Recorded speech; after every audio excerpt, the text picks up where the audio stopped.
Salut à tous, aujourd'hui on va parler prospective de la com online. Qu'est-ce que ça veut dire? Tout simplement ça veut dire qu'on va essayer d'anticiper le futur et de se poser la question qu'est-ce qu'on va devoir faire demain au niveau de la communication digitale. C'est un cours que j'ai pu animer pendant plusieurs séances justement dans une des écoles dans lesquelles j'interviens et c'était passionnant puisqu'on est allé voir ailleurs dans le monde qu'est-ce qui se faisait, mais également ce qui se fait aujourd'hui dans des réseaux sociaux peut-être un petit peu plus petits et enfin aussi qu'est-ce qui devrait arriver demain très vite sur nos vecteurs de communication digitale. Donc regardez directement cette vidéo, je vais m'aider un petit peu de mon support de communication et n'hésitez pas à me poser les questions à la fin en commentaire.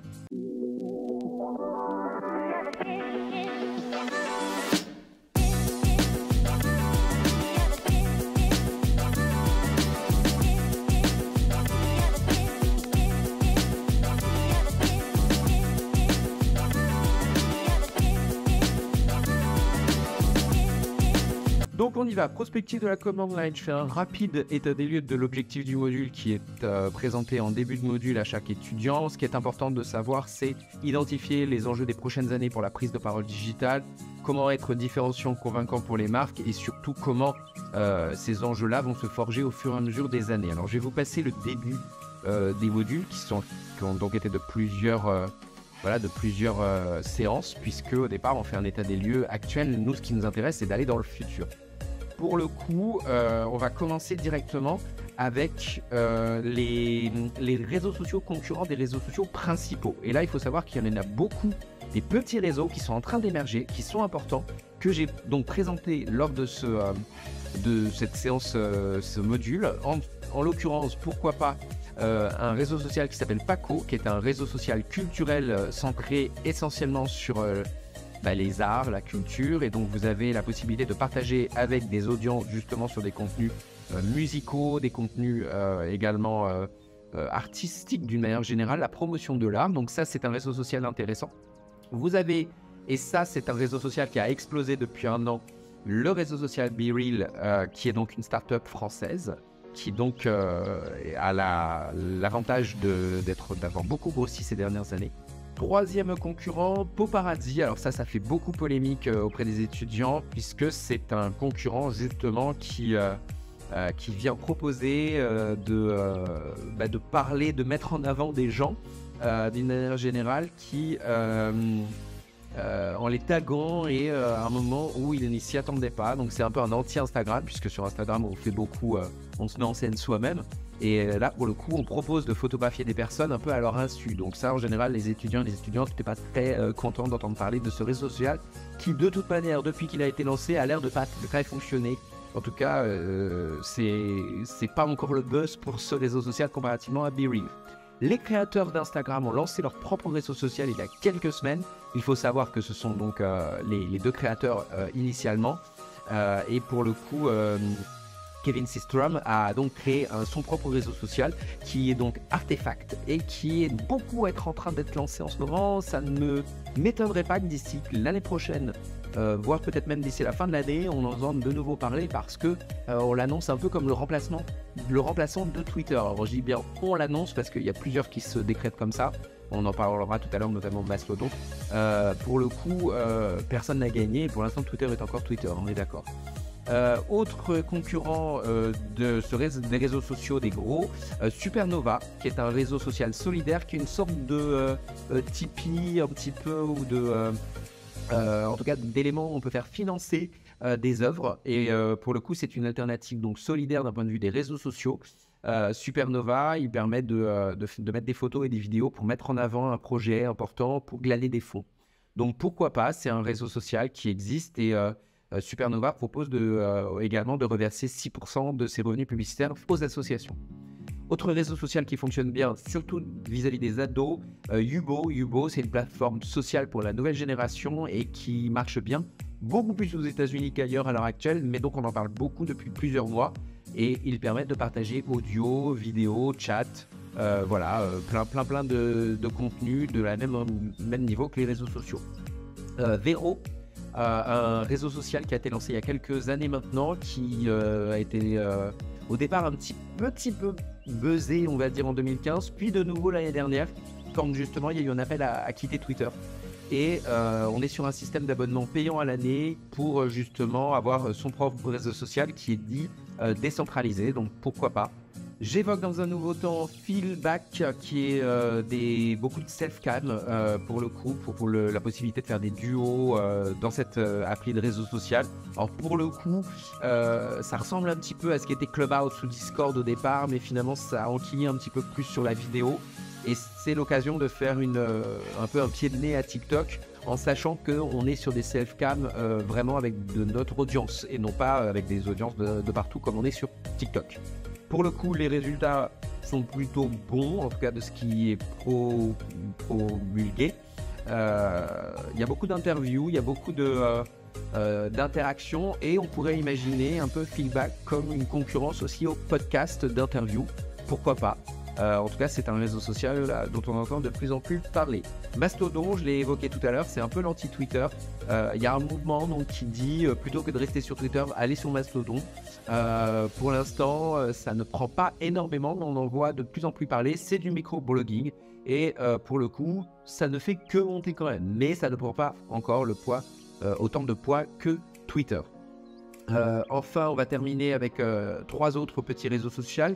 D'abord Geneva, qui serait un mix entre Reddit et Twitter. Bonne alternative justement à Facebook et Twitter, et pour le coup, complètement décentralisé, c'est-à-dire qu'on ne vous demande pas vos données personnelles. On dit que ça reprend tous les atouts de chaque réseau social, avec des messages écrits aussi dans des salles et la possibilité d'épingler un peu comme sur Pinterest. Il y a plusieurs médias qui en ont parlé depuis quelques mois. On est à mi-chemin un peu entre le blogging, le forum et la possibilité d'échanger. Est-ce que ça va prendre? C'est une bonne question parce que depuis quelques mois que ça a été lancé, moi j'en ai pas de nouveau entendu parler. Et puis surtout Geneva, le problème c'est qu'en référencement naturel, moi je me demande un peu comment ça va trouver sa place. Autre réseau social, Clash, qui est un réseau social qui a été lancé un peu comme un clone de TikTok et qui, d'une manière générale, opère vis-à-vis des ados beaucoup. Alors au départ, beaucoup made in USA, on le trouvait pas trop ailleurs qu'aux USA. Et c'est le même fondateur que l'application Vine. Donc pour le coup, on se dit qu'ils peuvent avoir quand même un gros avantage à se lancer dans la course comme un véritable concurrent de TikTok quand on sait combien TikTok n'est pas apprécié aujourd'hui aux États-Unis. Modèle pour l'instant de 21 secondes maximum de vidéo, donc voir jusqu'où ça va parce que 21 secondes c'est très très rapide. Et pareil que sur TikTok, on a un scroll infini qui permet de découvrir les autres contenus au fur et à mesure. Autre réseau social, cette fois-ci un peu concurrente de BeReal, c'est Slay. Slay, c'est un réseau social qui marche beaucoup en Angleterre à l'heure actuelle, ainsi que chez les Allemands. Et c'est un mix entre copains d'avant et Tinder. Donc on va dire que c'est un appli plutôt de rencontre, mais quand même auprès de personnes qui peuvent être des voisins, des amis, des proches tout simplement, et chaque jour interagir avec lui sous forme de tags qui leur donnent des good vibes, on va dire, d'une manière générale. C'est-à-dire en gros, le réseau social vous propose de répondre à une question: qui est le plus sympa, qui est le plus cool, qui est le plus beau aujourd'hui, et vous répondez en taguant directement l'ami, et c'est un côté interaction sociale un petit peu amusante, drôle et beaucoup dans le positivisme. Donc des bons points pour ce réseau social Slay. Voyons par la suite comment ça évoluera.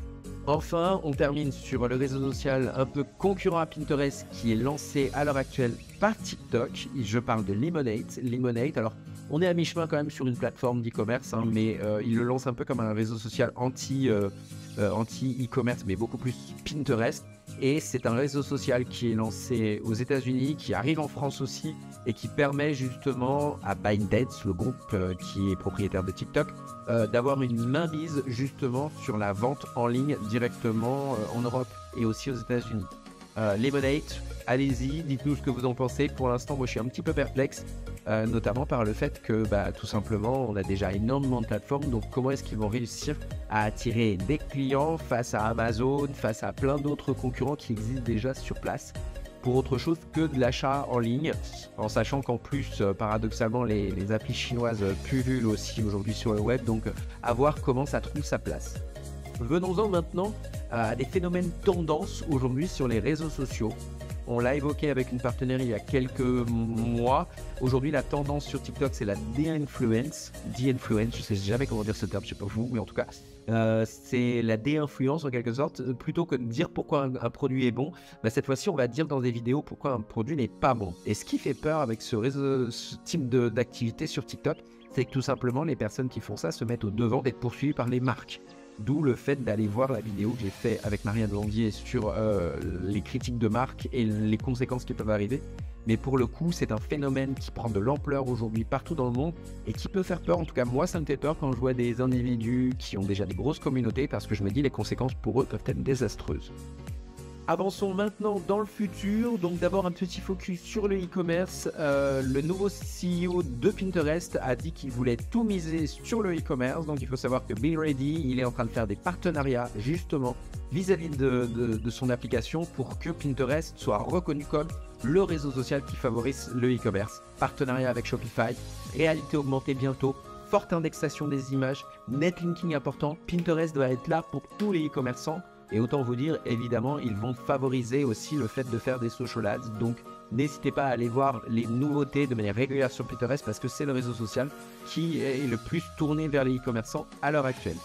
Nouveauté aussi qui vient à peine d'arriver sur nos applications. En tout cas, moi, j'en vois beaucoup de pubs en ce moment. Temu. Temu, c'est un peu un Alibaba version 3.0 pour le coup, qui est une application chinoise qui vend beaucoup de choses. Vous pouvez aller voir, c'est assez drôle de voir ces éléments quand même pas mal à rabais, mais beaucoup sous la forme d'un shopatainment, à savoir donc à mi-chemin entre le shopping et l'entertainment. Et pour le coup, vous avez des jeux en ligne pour permettre de gagner des rabais, des choses comme ça. On avait un peu perdu de vue cet élément qui était les roues de la fortune, tous ces éléments-là qui n'apportaient pas grand-chose. Et Temu le relance dans la course et visiblement d'autres que Temu le font puisque je l'ai vu dernièrement sur Burger King. Donc voilà, Temu c'est un petit peu en tout cas une appli qu'on imagine qui prendra le plus de poids plutôt demain là, puisqu'ils font un gros lancement. On voit beaucoup de pubs en ce moment justement à ce niveau-là. Venons-en maintenant au social commerce. Alors là, il faut savoir que de plus en plus, les habitudes sociales de consommation ont été modifiées. Donc, il va falloir faire changer justement la façon dont on essaye de faire du commerce en ligne. Et un seul chemin d'achat nous paraît quasi impossible aujourd'hui quand on lance un commerce. Donc là, on va voir qu'est-ce qui est préconisé un petit peu partout dans le monde avec les réseaux sociaux notamment. D'abord, qu'est-ce que le social commerce ? Ou de suite le définit comme de la vente sur une place de marché, que ce soit eBay, Craigslist ou Facebook, mais pas que. Ça peut être aussi des solutions natives d'achat sur les réseaux sociaux, des listes de courses organisées, des événements d'achat en direct, des filtres réalité augmentée achetable. Bref, il y a beaucoup de choses qu'on peut faire et qui vont être un petit peu les possibilités de social commerce. Et évidemment, c'est la Chine qui ouvre la voie. Et alors pourquoi c'est la Chine? Tout simplement parce que la Chine est pionnière en matière de technologie et d'innovation digitale. On va voir que via WeChat notamment, la Chine réinvente l'expérience client digitale en mêlant interaction sociale, divertissement et achat. Donc aujourd'hui, WeChat, c'est le réseau social leader sur la Chine, comparativement à Facebook ailleurs dans le monde, ou même d'autres réseaux sociaux ailleurs, comme vous pouvez le voir sur la map, à date de janvier 2023. Mais il n'y a pas que WeChat, il y a évidemment WeChat et il y a évidemment le groupe ByteDance, qui est donc propriétaire de TikTok et maintenant de Lemonade. En 2023, sur les social apps, vous avez aussi Facebook et vous avez la possibilité de vendre par WhatsApp, par Facebook Messenger ou KakaoTalk en Corée. Pour le coup, ça c'est les applications sociales, la map qui est celle que je vous montre, source data.ai.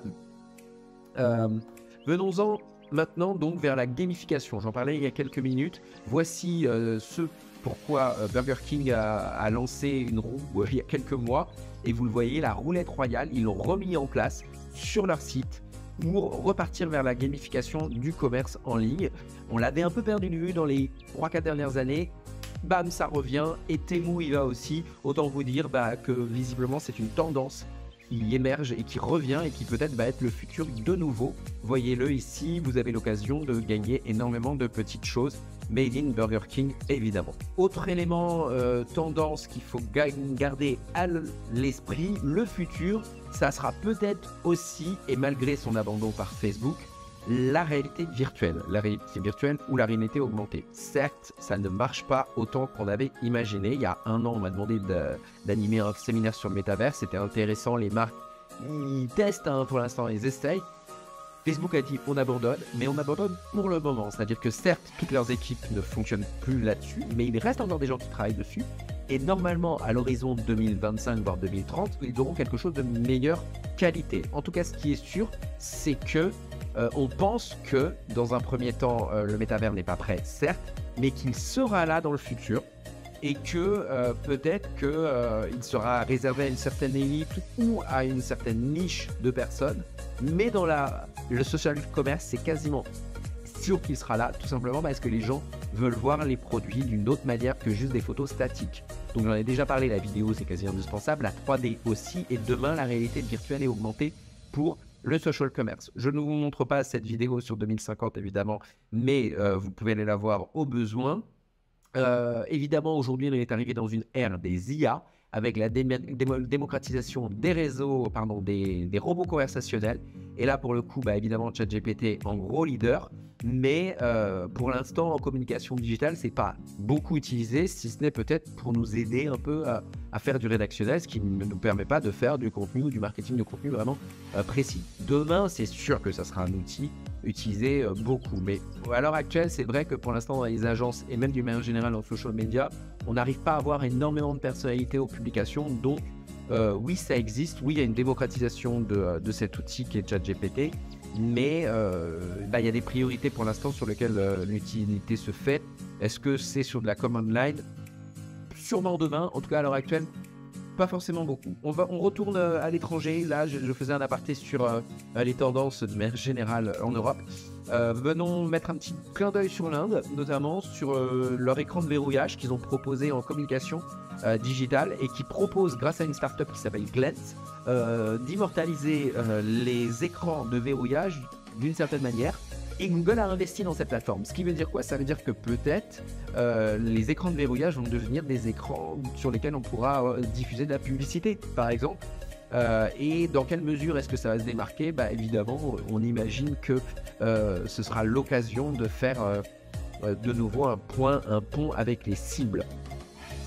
Autre élément ultra pertinent, est-ce que les réseaux sociaux vont être décentralisés demain? Pourquoi pas? En tout cas, on le voit avec la montée en puissance de certaines plateformes telles que Mime ou OnlyFans. Alors ça peut vous prêter à sourire, mais quand même, au départ, ils n'avaient pas été conçus à des fins uniquement pornographiques. Pour le coup, ce sont des plateformes qui sont décentralisées et qui montrent qu'on peut glaner des communautés sans forcément avoir les datas des personnes. Donc sur cette logique, on peut imaginer que les réseaux sociaux vont devenir de plus en plus décentralisés sans la culture des datas. D'ailleurs, Facebook a annoncé travailler sur un projet qui était le projet Barcelona pour proposer autre chose qu'un réseau qui soit basé sur les datas. Retournons sur la Chine maintenant. D'abord, les 5 applis chinoises principales, Baidu, Alibaba, Xiaomi ou Tencent, sachez-le, elles donnent le là un petit peu de tout ce qui sera les nouveautés de demain. Donc les BATX, comme on dit, Baidu, Alibaba, Tencent, Xiaomi, vous allez avoir des éléments qui permettent de savoir que elles sont précurseurs dans la majeure partie des cas. Et si aujourd'hui nos applications occidentales fonctionnent très bien, elles n'arrivent pas à s'installer en Chine compte tenu de la réglementation. Ce qui fait qu'en fait, de l'autre côté, par contre, nous, applications, Europe et Occident, on accepte que les applications chinoises arrivent. En tout cas, avec TikTok, c'est arrivé. Jusqu'à présent, c'était pas arrivé. WeChat, Tencent, jusqu'à présent, on n'en avait pas. Là, à l'heure actuelle, c'est le cas. Et Douyin, on va l'étudier maintenant. Douyin, c'est l'équivalent de TikTok. En Chine, ils ont des années d'avance sur nous au niveau du social commerce. Qu'est-ce que c'est que Douyin? Douyin, c'est une application, l'application TikTok comme je viens de le dire, mais qui est très orientée justement sur le futur, notamment sur le shopping en ligne. Et il y a énormément de choses qui se fait directement sur l'application. Vous voyez ici, Douyin, les différences entre la version TikTok et la version Douyin. D'abord, le temps de présence des mineurs, il est ciblé, il est cadré, 40 minutes par jour maximum.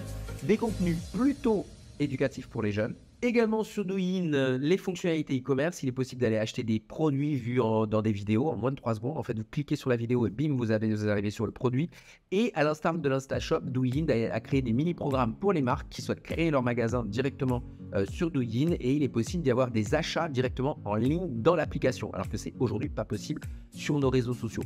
L'appli, elle a même son système de paiement en ligne. Alors ça, c'est une grande nouveauté. Ça fait des années que Facebook essaie de travailler dessus et qu'on lui dit toujours non. Et là-bas, c'est passé. Ça s'appelle Douyin Pay. Et les utilisateurs, directement, ils voient une vidéo. Tac, j'adore ce t-shirt. Bim, je l'achète en 3 secondes, c'est réglé. On en est très très loin à l'heure actuelle. Sachez-le, sur Douyin, il y a également des stickers qui arrivent directement dans les vidéos dans lesquelles vous pouvez directement venir cliquer dessus quand, un peu comme sur YouTube, vous avez la possibilité d'ajouter, vous savez, des notes en haut. Et ben c'est la même chose, mais directement dans la vidéo sur Douyin. Si vous allez voir des vidéos sur Douyin, et je vous conseille de le faire, vous verrez que c'est très interactif et il y a un côté extrêmement bouillonnant quand on regarde des vidéos. Donc Douyin, on permet de voir des vidéos, des vêtements, on peut tout acheter. On dit même que 40% de la Generation elle ferait leurs recherches sur les réseaux sociaux, donc autant dire que Google, c'est quasiment fini pour eux. Et donc la recherche vidéo directement sur Douyin va devenir extrêmement utile. Que ce soit les applications chinoises Douyin, mais également Kaishu, c'est la même chose. Les internautes, ils arrivent à y venir et y passer leur vie dessus, ils vont tout y apprendre, cuisiner, apprendre l'anglais, chercher du travail, bref, c'est devenu presque un moteur de recherche. Et c'est pour ça que ça fait très peur à Google, parce que pour le coup, les gens, ils font tout et rien en fait. Et pour le coup, c'est devenu comme une nouvelle télé, mais comme une télé, on est passif dessus, c'est complètement différent. Là, cette fois-ci, on utilise une tablette ou un téléphone et on est complètement actif. Donc voilà la différence entre Douyin et TikTok. L'explosion du live stream, elle a lieu depuis quelques années. Je vous montre quelques extraits. Pour le coup, évidemment, ça vient depuis Douyin. Également, autres réseaux sociaux qui fonctionnent beaucoup, Taobao et Tmall, qui appartiennent donc à Alibaba et qui sont destinés aux ventes C2C, à savoir consumer to consumer. Donc on est vraiment un peu sur un principe de Vinted. Et également Tmall, donc qui est de vente de professionnels B2C. Taobao enregistre de plus en plus d'augmentation de justement leur live, ils arrivent à vendre de plus en plus via ça, donc ça veut dire qu'il faut qu'on anime directement sur ces réseaux sociaux via du live shopping différents types d'interactions qu'on peut avoir sous forme vidéo avec nos audiences. Donc pour le coup, on a beaucoup à apprendre de Douyin, en tout cas de ce qui va arriver d'ici quelques mois sur nos réseaux sociaux sans doute, puisque la Chine, comme je l'ai dit, donne le là. Très important, sur TikTok, énormément d'influenceurs vendent aussi, donc on est dans l'ère d'influence quand même aujourd'hui. Et pour le coup, ça s'appelle les KOL, K-O-L, à savoir Key Opinion Leader. Et la plupart des marques doivent travailler avec ces personnes-là, puisque c'est eux qui engagent les communautés à découvrir les marques par ailleurs. Donc ils vont faire aussi l'animation de live stream, mais globalement, ils vont quand même beaucoup engager leur communauté à suivre des nouvelles marques. Donc sachez-le, c'est aussi un élément qui arrive de plus en plus sur le live shopping. Beaucoup de choses sur la Chine. On arrive où? On va revenir un petit peu dans notre Occident parce que Douyin c'est bien, mais bon, est-ce que c'est complètement le futur? Le futur, il se passe aussi au niveau de la 3D. Et sachez-le, beaucoup de marques investissent la 3D à la fois sur leur site web, mais pas que. Les réseaux sociaux amèneront ça demain, donc autant vous dire, il faut s'habituer à les voir arriver. Blender également. Blender, c'est un outil qui permet d'amener de la 3D sur nos réseaux, sur notre site web. Donc, c'est un saut très important dans la plupart des marques, dans la stratégie des marques. Roblox, comme vous le savez, qui a amené depuis un moment maintenant la réalité virtuelle et augmentée sur leur plateforme. Donc, autant vous dire qu'ils travaillent aussi de concert avec d'autres marques. La 3D, comme vous le savez, est arrivée dans les SERP de Google, dans les SERP en français, donc les pages de réponse de Google. C'est-à-dire que les pages produits peuvent amener de la 3D sur les images directement.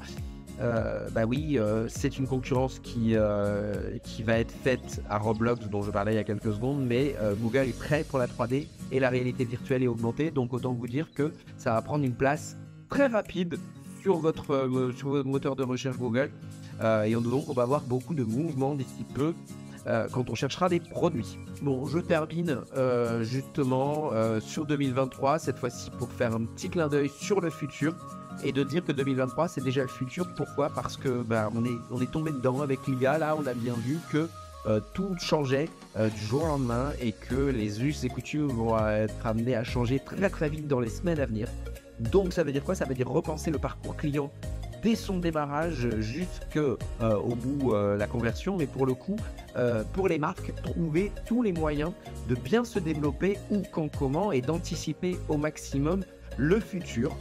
Ça veut dire quoi? Ça veut dire d'aller régulièrement voir les tendances, ça veut dire aussi tout simplement de s'intéresser à toutes les nouveautés, que ce soit l'IA de création visuelle, Midjourney, DALL-E, Stable Diffusion, et aussi, je l'évoquais tout à l'heure, de ChatGPT. Pour le coup, on ne va pas pouvoir faire sans. La révolution, c'est à chercher dans la possibilité de combiner différentes IA pour générer rapidement des éléments. Ça, tout le monde le dit, donc il faut s'intéresser à ces éléments-là. La réalité augmentée en fera partie, comme je l'ai évoqué. Et pour terminer, donc rappeler que l'influence digitale, elle arrive aussi. J'ai parlé tout à l'heure des influenceurs chinois, mais demain les influenceurs, ce ne sera même plus que des personnes, ça sera aussi des influenceurs digitaux. Il y en a aujourd'hui en Brésil, il y a une influenceuse digitale qui est suivie par des milliers de personnes. Et bien ça y est, c'est arrivé aussi en France, puisque Samsung, Dior ou encore Amazon font appel à des influenceurs virtuels. Oui, comme je le dis, pour le coup, il y a même une étudiante qui a effectué son mémoire de recherche en novembre 2021 pour HEC Montréal là-dessus, donc ce n'est pas un phénomène isolé. Les marques doivent faire appel à des personnes qui sont suivies, et ces personnes qui sont suivies aujourd'hui peuvent être des influenceurs virtuels.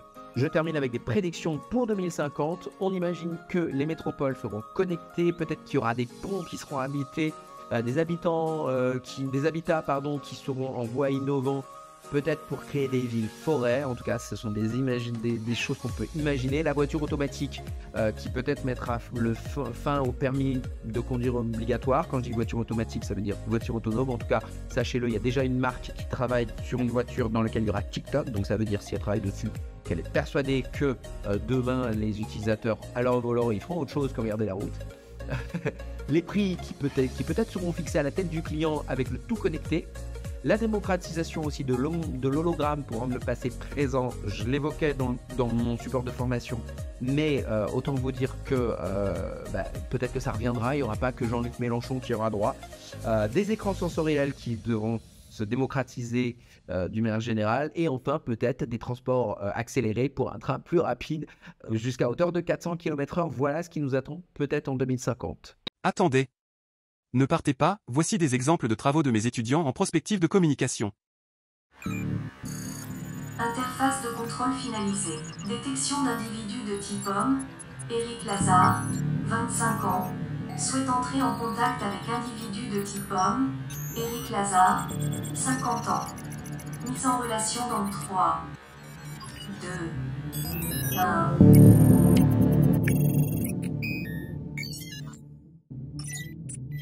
Ça doit sembler fou ce qui se passe, alors je vais tenter de te prouver que je suis bien toi, et que tu es bien moi. Il y a un mois, en novembre 2025, tu as commencé à rédiger une newsletter anonyme sur les chatons trop mignons. Ta base de données explose, tu as fait un carton. C'était l'avènement des newsletters à l'époque. C'est une belle preuve, non? Je sais que tu as caché cette nouvelle passion à tout ton entourage, donc je ne mens pas. Moi, je suis en 2050.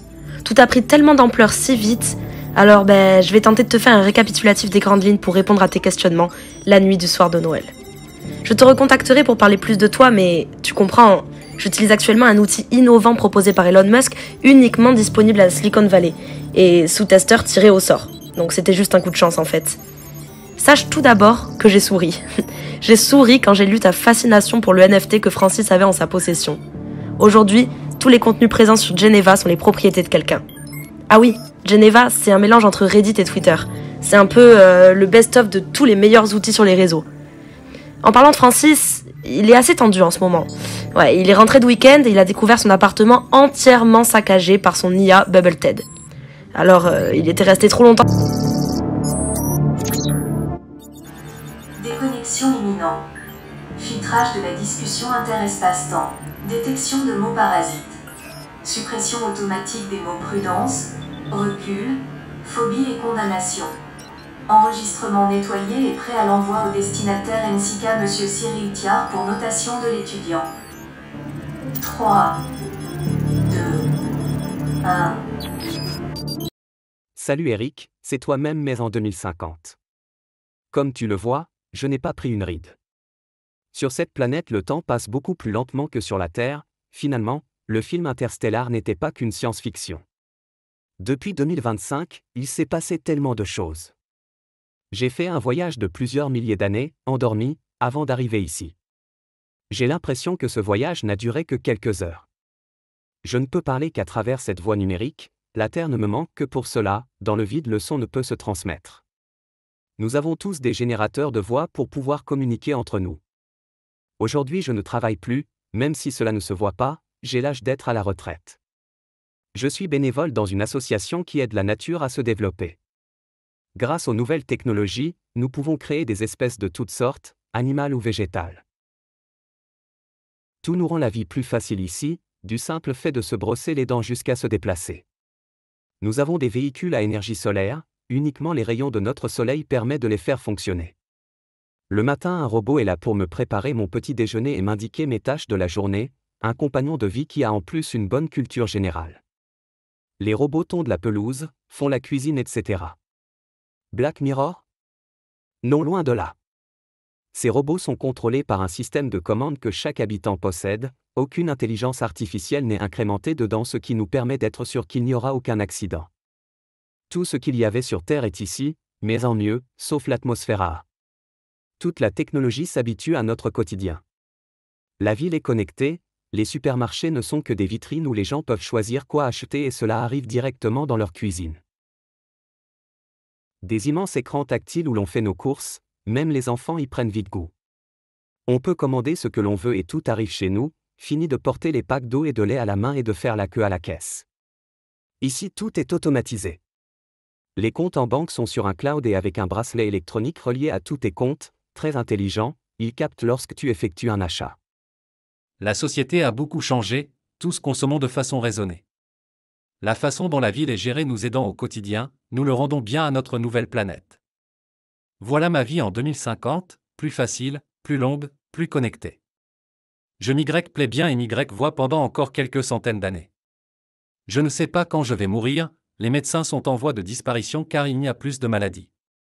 C'est une bonne, mais aussi une mauvaise nouvelle. Un jour je trouverai le temps long.